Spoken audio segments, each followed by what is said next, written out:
Hello everyone, hope you're all doing well. I felt like mixing it up with this video, and I know I've been doing a lot of speed paints and they've basically just been environments, but I don't know, I woke up and felt like doing a character of some sort, so I guess we'll be doing a bit of a character design today. I also normally write a loose script for these videos, but I thought today I would just try to wing it and talk through my process instead, so let's see how it goes. So as you may know, this year I kinda set a goal to do a lot of from imagination work, both drawing and painting. So a lot of my videos, especially lately, have pretty much just been from imagination, mostly speed painting. And this one is no different. This is gonna also be from imagination, but I do have a bit more of an idea of what I want going into this particular piece, as opposed to the last few things where I'm really just starting from nowhere and seeing where I end up. I know that I want to draw a skeleton warrior kind of guy in big bulky fantasy armor, like something you might see in Warhammer or Warcraft. Likely he would be a hero unit on the field, not just some grunt, not just cannon fodder. So while I have a somewhat clear idea of what I want, I have no idea really about the design or even the pose that I'm gonna get. I'm gonna just throw something down and go with it. I'm doing this digitally. I'm still using my Wacom Intuos for this, my small tablet, not my Cintiq. And I'm just getting really comfortable with drawing and the line art that I've been producing on it. And I want to treat it like I'm using a Bic, like a ballpoint pen. So right now, as I'm starting, I'm thinking that I'm kind of gonna just roll with what I get right off the first initial laydown here, and maybe do some more line work on top, maybe do some flats or some light rendering at the end. And all this is just an extension of the exercises that I've been posting on this channel lately. I'm more interested in growth at the moment. I'm not too interested in the result. Like, of course, I want the art to look good. That is always the goal, obviously. But right now I'm just having fun and pushing myself, pushing my imagination, pushing my creativity, testing where I'm at in my technical skill level to see where I can go next and how to get there.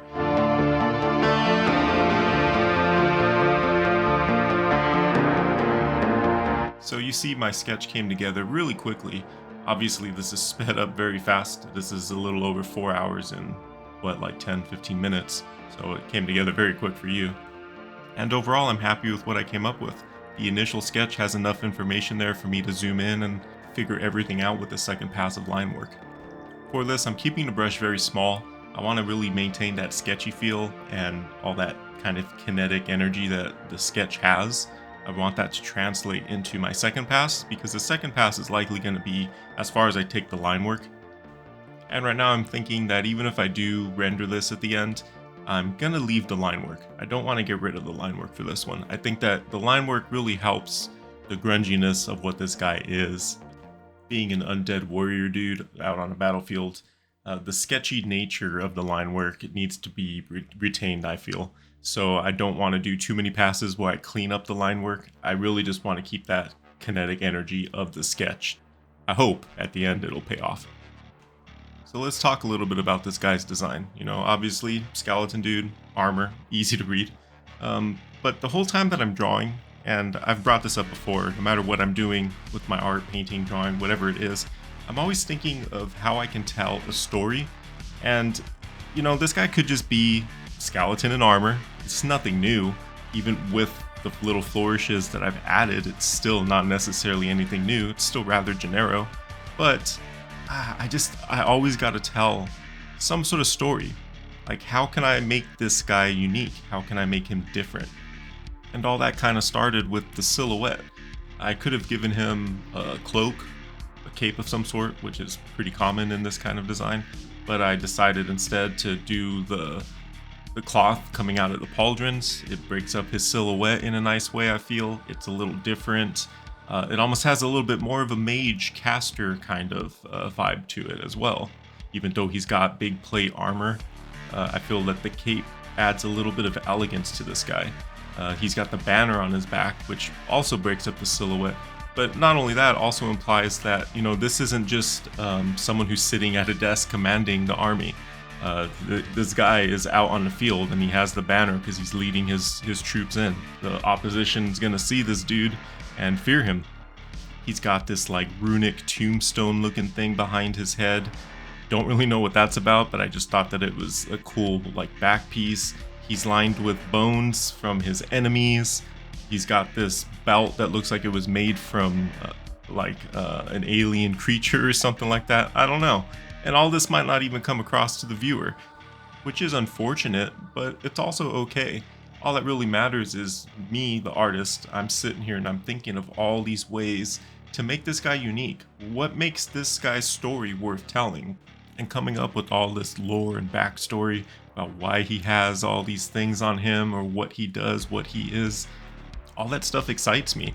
And if it excites me and I can manage to convey even 1% of all this nonsense that I'm spewing, then I'm sure it'll excite someone out there.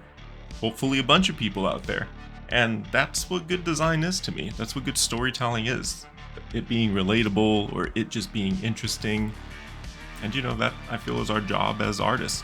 Finding those ways to add the flourishes that make it relatable or interesting or whatever it is that you're trying to achieve with it. Like, that is what this is about. And it's important to get excited about that stuff because that excitement can translate to good design. If you're not excited about it, then why would your viewer be?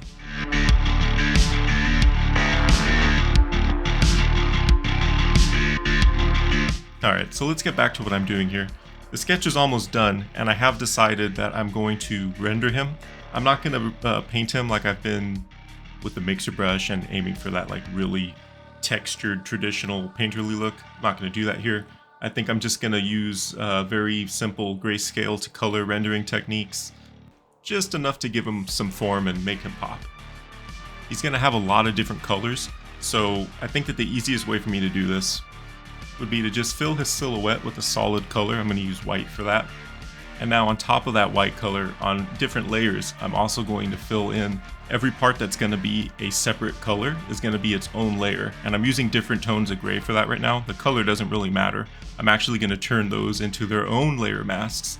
And later on, I'll be able to drop in any color over top of those and change it at will without destroying any work that I've done previously.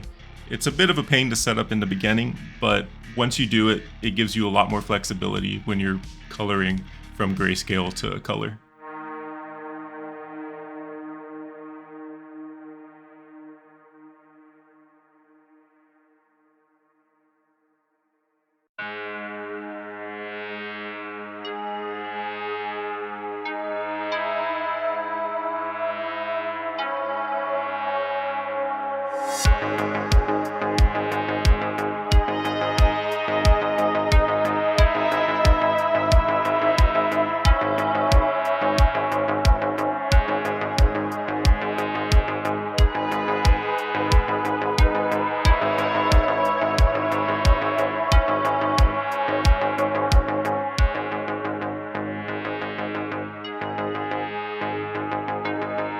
So now you can see how useful this process is.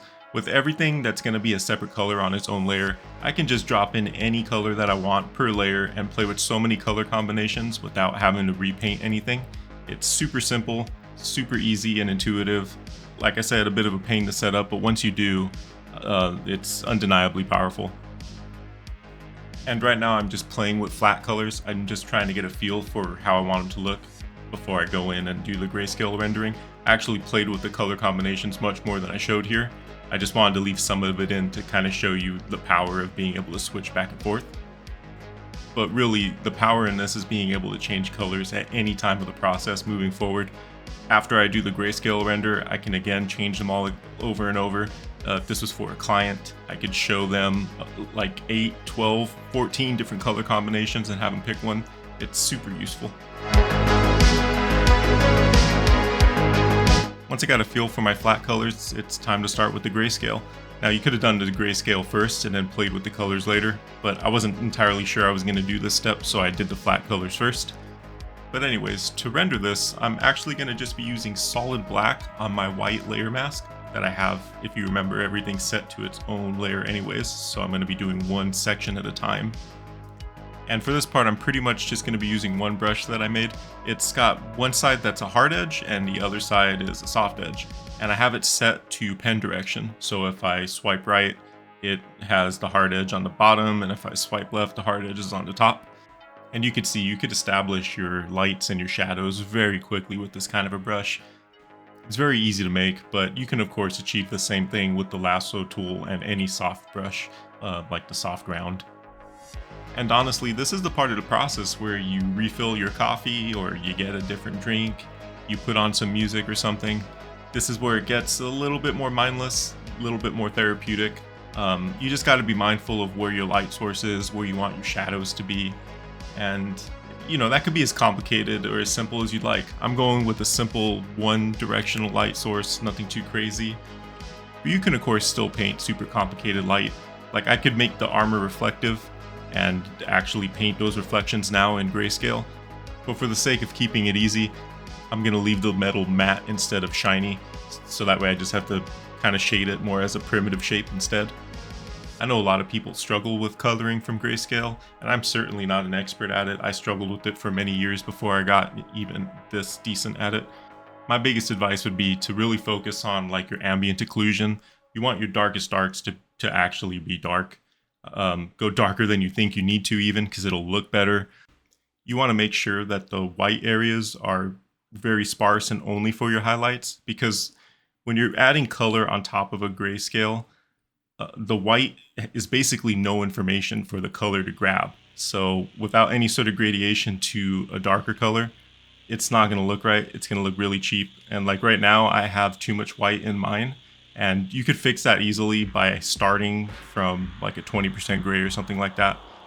I'm actually going to be dropping in another gray layer over top everything to get rid of that white. And then I could save that super bright white for highlights instead. But the key takeaway is to just make sure you have a lot of gradation between your darkest darks and where the hot spots are going to be, your whites. That'll give you the most gray information to make use of the color layers that you're going to add later.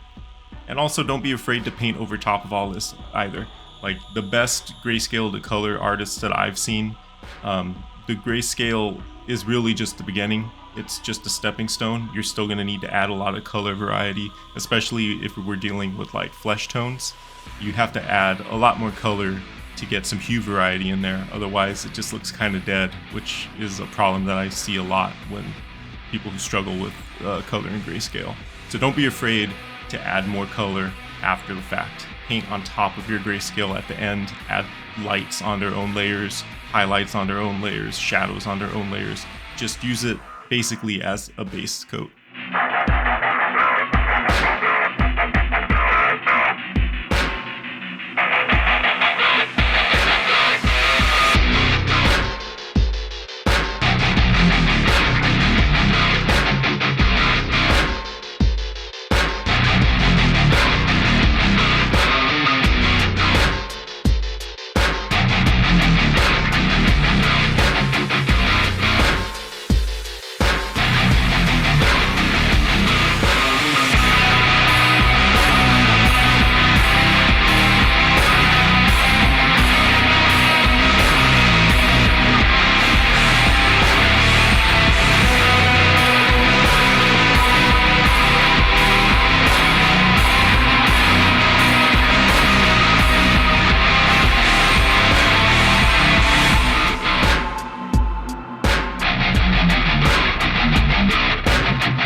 So at this point, like I said, I added a gray layer over top of my Grayscale just to get rid of all that pure white that I still had left. I changed the background to black because that's going to be the final, and it'll help me see everything pop a little bit better.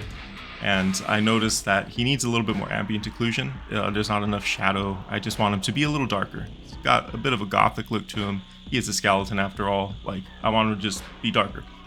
So now what I'm going to do is, for these final touches, I want to see everything real time. So I'm going to paint on top of my Grayscale layer with my color layers active. And my color layers are literally just layers set to color mode.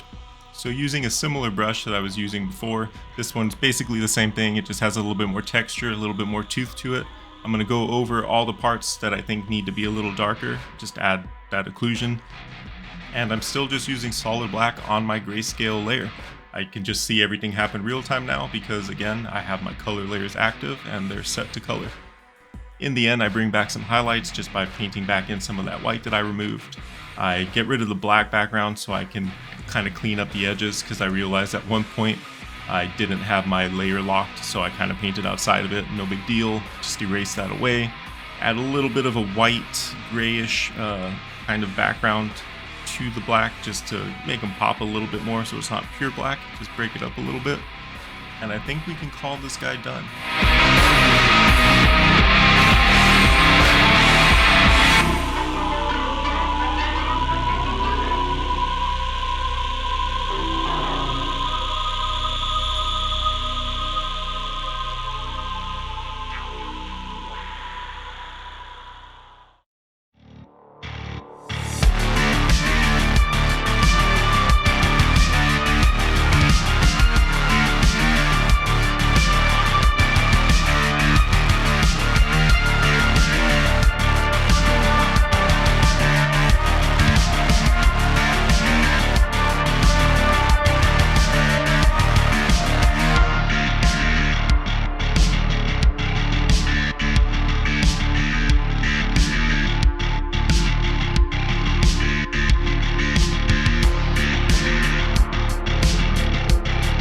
I'm really happy with the way this guy came out. I pretty much hit every goal that I set. I think that the sketch really adds to the overall finish. I'm glad that I didn't decide to clean up the line work and make it super clean and finished looking, because I don't know, I really like how this came out. I think his design is interesting enough that he's not just another generic skeleton in armor. There's enough going on that makes you question what the hell even is this guy. What is his role on the battlefield? What does he even do? He doesn't have a weapon, but he does have a little bit of elegance to him. I think the silhouette makes him feel a little bit more than just a brute warrior. He's got these like rune things, the banner, just a lot of things that make you question, like, what is this guy? What's the deal with him? And I don't know, I like that. What do you think? Let me know in the comments. So I hope you enjoyed this video. I, of course, had a lot of fun making it. I always do. If you did, please be sure to like, share, and subscribe. It really helps me and the channel. Let me know what you thought of this video in the comments, or if you have any questions or anything, feel free to ask. Just, yeah, let me know. Alright, well, I think I already know what I want to do next, so I better get started. I'll see you on the next one.